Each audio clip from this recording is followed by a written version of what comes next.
মুসলমান বিরোধিতা, খ্রিস্টানের বিরোধিতা, বৌদ্ধদের সাথে বিরোধিতা আরম্ভ করেছেন। এটা তো আপনারা না করলেও পারেন। এবং হিন্দুদের জমি জিরাত যা আছে, তাদের ব্যবসা সব কিছু নষ্ট করে দিচ্ছেন, এবং আপনারা হচ্ছে তাদের কুপিয়ে হত্যা করে রাস্তাঘাটে ফেলে তাদের হচ্ছে নির্যাতন করছেন। এগুলি তো ঠিক না। এগুলি কেন করছেন? আপনার 71 ইতিহাস যদি আমরা ঘাটতে যাই, আমাদের যারা মুরব্বী আছে আমরা তো এমনও শুনেছি যে 71-এ হচ্ছে গিয়ে অনেক হিন্দুরা, ইভেন বৌদ্ধরা এবং আদিবাসীরাও ছিলেন, তারা যুদ্ধ করেছেন। এবং হিন্দুরা এবং বৌদ্ধরা, তাদের কথা আমি নিজে শুনেছি আমার নানা ভাইয়ের কাছে। উনি বলেছেন যে তাদের মন্দিরের পেছনে মুসলিমদের হচ্ছে গিয়ে লুকিয়ে রেখে অনেক হিন্দু মারা গেছেন, তার নিজের বলিদান করেছেন। তো এই জন্য তো করেনি যে আজকে এই দিনে হচ্ছে গিয়ে আপনারা হিন্দু, মুসলমান, বৌদ্ধ, খ্রিস্টান পরিচয় দিয়ে আপনারা হচ্ছে তাদের এই দেশ থেকে বের করে দিবেন, আরেকটা দেশের সাথে হচ্ছে আপনারা আরম্ভ করবেন। এই জন্য তো করেনি। আপনারা এখন দেশে একটা গোলযোগ অশান্তি সৃষ্টি করতে যাচ্ছেন এগুলি করে, যাতে হচ্ছে দেশ হচ্ছে গিয়ে একটা গৃহযুদ্ধের একটা রণক্ষেত্রের হয়। দেশটা হচ্ছে একটা রণক্ষেত্র হয় গৃহযুদ্ধের। আমার সাথে আমার পার্শ্ববর্তী হিন্দু ভাইয়ের সাথে খ্রিস্টান ভাইয়ের হচ্ছে একটা গৃহযুদ্ধ লাগানোর চেষ্টা করছেন। কারণ আপনারা তো জঙ্গি, এটা আপনারা অলরেডি পরিচয় করে দিয়েছেন। আপনারা সেই প্রধানমন্ত্রী শেখ হাসিনা যখন হচ্ছে ছাত্র আন্দোলন সেখান থেকে আরম্ভ করেছেন, তাকে হচ্ছে এই দেশ থেকে অন্য দেশে পাঠিয়ে দিয়েও আপনাদের শান্তি হচ্ছে না। আপনারা এখন বিভিন্ন জায়গায় হচ্ছে হায়নার মতো বের হয়ে জেল থেকে আপনারা বিভিন্ন জায়গায় এখন কেউ বিয়ে করছেন, কেউ হচ্ছে গিয়ে ছেলে মেয়ে নির্বিশেষে হচ্ছে তাদের মেরে ফেলছেন। আর প্রত্যেকটা অকাজের পেছনে নাম দিচ্ছেন আওয়ামী লীগ। প্রত্যেকটা খারাপ কাজের পেছনে নিজেরা করছেন খারাপ কাজ, বলছেন আওয়ামী লীগ করেছে। আওয়ামী লীগকে এখন দেশে যারা আছে তাদেরকে আপনারা হচ্ছে চলাফেরা করতে দিচ্ছেন, যাদের তো আপনারা কোণঠাসা করে রাখছেন। এই ইদানিং দেখা গেছে যে আপনাদের হচ্ছে আরেকটা মামলা বাণিজ্য শুরু হয়েছে। আপনারা 2-3 দল মিলে, একটা এনসিপি এবং জামাত মিলে আর বিএনপির কিছু অসৎ লোক মিলে আপনারা একটা মামলা বাণিজ্য আরম্ভ করেছে। আমরা হচ্ছে একবারে স্কুল লাইফ থেকে যেটা দেখে আসছি এবং পরিবারে যেটা দেখি, যে আমাদের পরিবারে কেউ হচ্ছে মারা গেলে, পরিবারে আমরা কোনো হচ্ছে আপনার দৈবিক কোনো বিপাকে পড়লে বা বিপদ হলে, তারপরে কোনো কেউ যদি হারায় যায়, এমনকি যে কোনো কাজের জন্য আমরা কিন্তু কি করি, একটা মসজিদে গিয়ে আমরা একটা মানত করি, একটা মাদ্রাসায় গিয়ে মানত করি, কিছু ছেলে পেলে এতিম আমরা পারলে এদের জন্য কিছু দেওয়ার চেষ্টা করি। দেখেন, আমাদের মুসলমানদের একবারে অন্তঃস্থলে একটা বিশ্বাসের জায়গায় কিন্তু ইসলাম। এবং এই হুজুররা মাদ্রাসা বলেন, তারপরে হচ্ছে বলেন, মসজিদ বলেন, এগুলি কিন্তু আমাদের একবারে খুবই একটা নরম জায়গা, একটা ইমোশনাল জায়গা।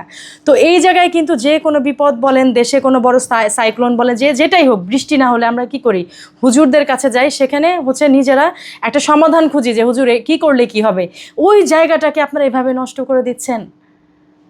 আমি রীতিমতো তাদের এই কার্যকলাপ দেখে এতটাই ইমোশনাল হয়ে গেছে, এবং আমার মতো যারা আমরা সাধারণ বাঙালি ঘরের যারা আছি, আমরা প্রত্যেকে তাদের এই কাজ কারবার দেখে আসলে আজকে আমরা হয়ে গেছি। আমরা আসলে বলার ভাষা হারিয়ে ফেলেছি। আমাদের ঘরে ছোট ছোট মেয়ে আছে যারা, তাদের আমরা হুজুরের কাছে পড়তে পাঠাই বা হুজুর এসে পড়ায়, তো সেখানে তারা অনেক সময় কোলে নেয়, এখানে নেয়, ওখানে নেয়, বা করে, আদর করে। তো এইগুলিকে তো এখন আসলে অ্যাবিউজিং ছাড়া আমার কাছে অন্য কোনো কিছু মনে হচ্ছে না। এখন আমরা হচ্ছে কোন বিশ্বাসে কিভাবে আমার নাবালক শিশুটা, এই যে অনেক সময় বাচ্চারা ভয় পেলে আমরা হুজুরের কাছে নিয়ে যাই, হুজুর একটু ফু দিয়ে দেন, হুজুর আল্লাহ একটা কালাম বলে হচ্ছে তার দিকে একটু করেন। তো এইগুলি করার কি এখন কি আমাদের ভেতরে সেই মানসিকতা থাকবে? এবং দেখেন, আমার চোখে দেখা আমাদের আত্মীয় স্বজন বলেন, অনেকের মধ্যে আমরা দেখেছি যে ইসলাম ধর্মের এই যে ইসলামের এই সৌন্দর্য দেখে, ইসলামের শান্তি এবং ইসলামের আমাদের যে কদর্যপূর্ণ হচ্ছে গিয়ে ইসলামের বিধাননীতি এবং যে লাইফ কন্ডাক্ট, এগুলি দেখে কিন্তু অনেকে দেখেছি যে ইসলাম গ্রহণ করেছে। অনেকে হচ্ছে আমাদের ফ্যামিলিতে এরকমও দেখেছি আমরা যে আমাদের মুসলমানের মেয়ে বিয়ে করে তারপরে হচ্ছে তারা খ্রিস্টান থেকে মুসলমান হয়েছে, বৌদ্ধ থেকে মুসলমান হয়েছে, হিন্দু থেকে মুসলমান হয়েছে। আজকে আপনারা যা করছেন, এতে কি আপনার মনে হয় যে আগে যেরকম দলে দলে মুসলমান হতো মানুষ ইসলামের সৌন্দর্য দেখে, এখন কি কেউ হবে? আমি 2-3 দিন আগে দেখতে পারলাম যে 2 জন হচ্ছে এই বাঙালি মুসলিমদের এই যে এদের এইসব অনৈতিক কাজ কারবার দেখে 2-3 জন মহিলা তারা হচ্ছে আপনার মুসলমান থেকে হিন্দু হয়ে গেছে, খ্রিস্টান হয়ে গেছে। তো দেশে আপনারা আসলে কি চাচ্ছেন? আপনারা যারা হচ্ছে এখন এই দাড়িওয়ালা বড় বড় হচ্ছে কি জুব্বা পরা, আপনারা তো আসলে মুসলমান না, আপনারা মুসলমান হতেই পারেন না। মুসলমানের ধর্ম এরকম না, এবং মুসলমানের হচ্ছে যে চারিত্রিক লেবাস, মুসলমানের চারিত্রিক লেবাস এটা না। এবং আমি হাত জোর করে পুরো দেশের মানুষ সবাইকে বলতে চাই যে দেখেন, আপনারা এই গুটি কয়েক মানুষ, মাদ্রাসার সব ছেলে পেলে খারাপ না, সব মাদ্রাসা খারাপ না, এবং সব মসজিদের সব হুজুর খারাপ না। রাস্তায় পরিবারে আমাদের যারা আছেন, আমাদের হয়তো চাচারা, আমাদের খালুরা বা আমাদের বাবারা যারা আছেন এরকম দাড়ি টুপিওয়ালা, তাদের প্রতি মানুষ এখন ঘৃণা পোষণ করছে আপনাদের জন্য। যারা হুজুর না, যারা পরিবারের শখ করে নবীর সুন্নত হিসেবে দাঁড়িয়ে রেখেছে, টুপি পরেছে বা হজ করে এসেছে, এই নর্মাল যারা আছে আমাদের ফ্যামিলির বা আরও 2-4-10টা ফ্যামিলির, আপনি খুঁজলে বাঙালির হচ্ছে 10-20টা ফ্যামিলির মধ্যে পাবেন এরকম যে দাঁড়িয়ে রেখেছে, বড় জুব্বা পরে হয়তো বা চলে ফিরে, তাদের ভেতরে কোনো কলুষিত দোষ নেই। কিন্তু আপনাদের কারণে এখন হচ্ছে মুসলমান ধর্ম, ইসলাম ধর্ম কলুষিত হচ্ছে। তো এই কলুষিত যে করছেন, এই পাপে তো হচ্ছে গিয়ে আপনারা নিজেরা পুড়ে মরবেন, সাথে হচ্ছে পুরোটা দেশকে এখন আপনারা পুড়িয়ে মারছেন। এই হিন্দু মুসলমান একটা বিবাদ তৈরি করেছেন, বিবাদ থেকে এই 3-4 দিন যাবৎ সমানে দেখতে পাচ্ছি যে হিন্দুদের হচ্ছে গিয়ে বাড়ি, তাদের পৈতৃক বাড়ি, এগুলি হচ্ছে গিয়ে আপনারা নিয়ে যাচ্ছেন, হিন্দু মহিলার হচ্ছে মাথা মুন্ডন করে দিচ্ছেন। এবং 3-4টা জায়গায় দেখলাম যে 2-3টা মহিলা, হিন্দু মহিলা তাকে ধর্ষণ করে তাদের মন্দিরের মধ্যে ফেলে রেখে আসছেন। এগুলি তো কোনো মানুষের কাজ না, এগুলি তো কোনো মুসলমানের কাজ না।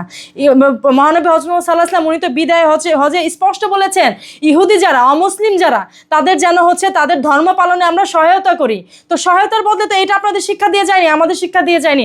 আপনাদের তো আমাদের সাথে আরো বেশি জানা উচিত, কারণ আপনারা কোরআন পড়েছেন, আপনারা হেফজ মাওলানা সব কিছু করেছেন, এবার আপনারা দেশ বিদেশ আপনারা চড়িয়ে বেড়াচ্ছেন ইসলামের কথা বলে যে আমরা ইসলামের জন্য ডিগ্রি নিতে যাচ্ছি।